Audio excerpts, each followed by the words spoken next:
Vous n'avez peut-être jamais entendu parler des Niger Wives, mais tout le monde sait que les Africains, spécialement dans les années 50, 60, 70, sont, et ont été nombreux à partir à l'étranger pour faire des études. Quelquefois une licence, mais le plus souvent, il s'agissait de faire un doctorat ou de longues recherches dans ces pays différents où ils étaient placés.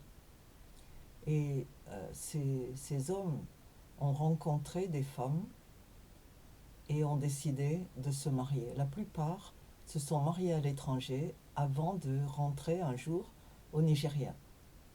Et à la fin des années 1970, une association s'est créée pour rassembler toutes ces femmes mariées à des Nigérians et qui avaient en commun d'épouser la culture ou les cultures du Nigeria.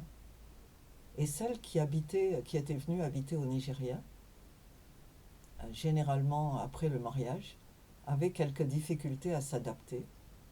Et c'est pour cette raison principale que cette association a été créée. Donc le but de l'association, c'était d'aider ces femmes à s'intégrer pleinement dans les cultures de leur mari, de s'y sentir à l'aise, heureuse.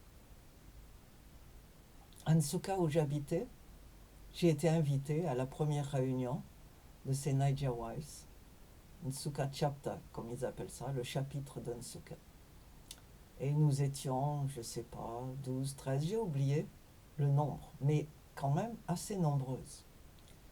La personne qui avait lancé l'association à Nsukka était une Anglaise qui était mariée déjà depuis un certain temps, avant la guerre du Biafra, donc dans les années 60 peut-être ou avant. Et elle était déjà plus âgée que nous. Mais il y en avait d'autres. Il y avait une Russe, une Américaine, une Sud-Coréenne et d'autres qui venaient de pays très différents. Nous n'avions aucune langue en commun, à part l'anglais qui était la langue du Nigeria. Alors on parlait tous anglais, toutes anglaises. Nous avions aussi en commun, bien sûr, d'être mariés, d'avoir généralement des enfants. Mais à part ça, nous n'avions absolument rien en commun. Et c'était curieux de rencontrer ces femmes. Pour moi, l'histoire était différente parce que nous avions décidé de nous marier au Nigeria. Donc on s'était rencontrés en France et mon mari, à l'époque mon ami, m'avait dit, bon, si on veut se marier, il faut d'abord que tu ailles voir le pays et que tu saches que tu vas vraiment y rester parce que mon but c'est de rester là-bas et d'élever des enfants, d'aider à l'éducation des enfants. Pas seulement les nôtres, mais tous les enfants qui viendraient chez nous. Donc on était potentiellement un internat. Un internat. Et donc je suis allée au Nigeria en 72 et j'ai passé 2 ans là-bas avant que nous nous marions en 74. Au contraire, la grande majorité de ces Niger Wives s'étaient mariées à l'étranger, le plus souvent dans leur pays d'origine. Et elles avaient fait l'expérience du mariage ailleurs. Et en arrivant au Nigeria, elles avaient toutes eu un choc plus ou moins grand du fait que la vie de couple en Europe, par exemple, ou aux États-Unis, est très très différente de la vie de couple au Nigeria. Par exemple, au Nigeria, les maris sont très pris par la famille, leur famille. Ils ont tous des responsabilités qui s'étendent bien au-delà de leur couple et de leur mariage, de leur unité familiale. Ce sont aussi des gens qui ont des responsabilités au niveau de leur ville de naissance. Ils appartiennent à des groupes de concitoyens et on attend qu'ils contribuent financièrement et dans beaucoup d'autres domaines. Ce qui implique qu'ils sont moins à la maison, généralement, que ceux qui vivent sur d'autres continents. Également, la relation entre mari et femme au Nigeria, traditionnellement, est très très différente de ce qu'elle est, par exemple, en France, généralement. Ce qui fait que toutes ces femmes devaient s'adapter. Leur mari, par exemple, peut dire, bon, j'ai une réunion de ma ville, et puis il va rester là 4 heures, 5 heures. Et elle ne pourra pas dire, mais qu'est-ce que tu fais? Et à l'époque où nous sommes mariés, il n'y avait pas de portable. Ce qui fait qu'on ne pouvait même pas téléphoner à son mari pour lui demander où il était. Donc il y avait ça. Bien sûr, il y avait l'adaptation à la culture de l'endroit où elle vivait, l'adaptation à une nouvelle langue qu'elle devait comprendre, ou du moins tenter de comprendre, voire apprendre. Il y avait une culture très différente, où le langage du corps était différent, les relations entre les gens étaient différentes. Par exemple, en pays Igbo, au Nigeria, on ne donne jamais la main gauche. Même si vous êtes gaucher, ben tant pis. La main gauche est une main qui est interdite. Donc il faut servir les autres de la main gauche, il faut leur dire bonjour de la main gauche, de la main droite, pardon. Donc tout ça, c'est très important.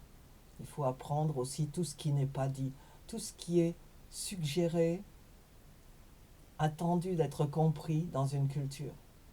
Et donc ces Niger Wives avaient des réunions régulières. Et là, personnellement, la première chose qui m'a frappée, c'est qu'elles essayaient de reconstituer à partir d'ingrédients locaux des recettes de leur pays d'origine. Et il y a parmi elles une majorité de personnes qui aimaient les sucreries, ce qui fait qu'elles produisaient des petits gâteaux dont elles se délectaient. Nos enfants aussi ont aimé ces petits gâteaux. Personnellement, je n'étais pas intéressée du tout parce que je n'ai jamais aimé le sucre. Et donc c'était vraiment une difficulté dans ce cas. Mais elles avaient d'autres choses qu'elles partageaient, des questions. Et ça n'a pas toujours été facile pour moi. Elles ont été très très gentilles à mon égard, en particulier quand nous avons perdu notre fils aîné. Il est mort à l'âge de 7 ans et elles m'ont accompagné au village. Elles sont restées avec moi. À l'époque, on avait 2 filles en dehors de lui. Et donc, elles se sont occupées des petites filles pendant qu'on enterrait leur frère.